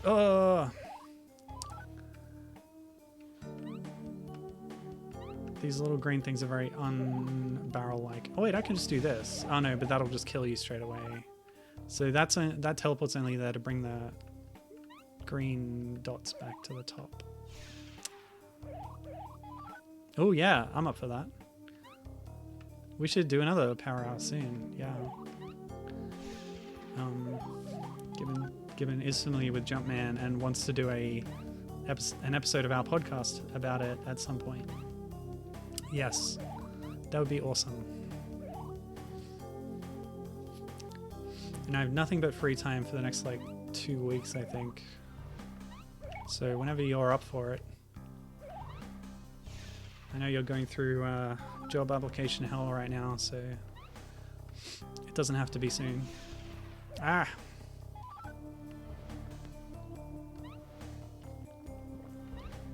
How's that Amazon exam going, by the way?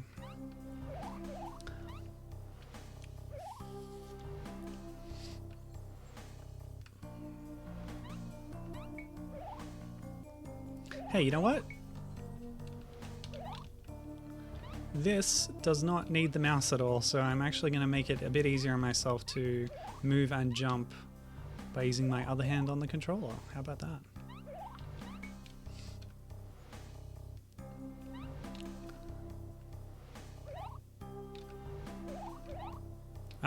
If I can make that jump... Oh no, that's enough time. Yep, that's cool.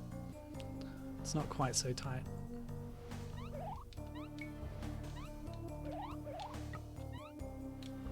Yay! That was pretty tricky. So that's unlocked for us. This outfit. Oh, we have variants of it. Male style and female style. Alright, first proper level outside the tutorial. Death Bridge. I think I see what's going on here.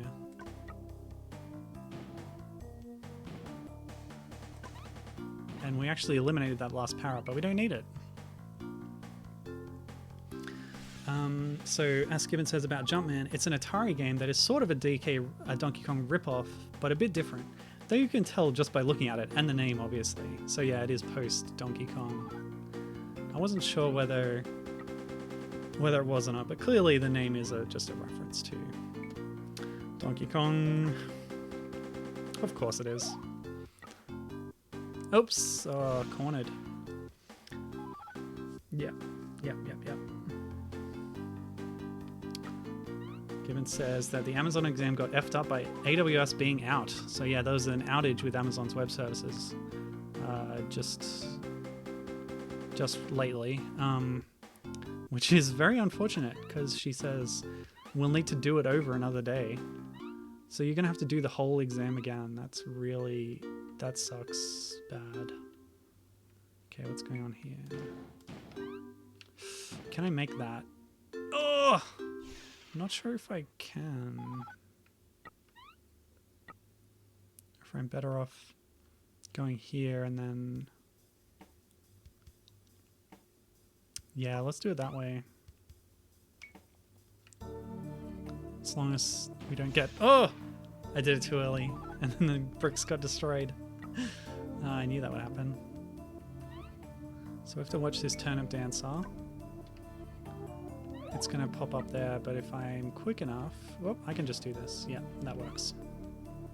So if I drop this in the right place, say here, that lets me grab both coins. There we go. That's puzzling. Given ads... If I recall correctly, there were some legal questions about the name, but there's actually more games in the series, so I guess they got away with it. Okay. Fascinating, yeah. That sounds like a great fodder for an episode. You got the classic legal disputes, always a mainstay of of the arcade era.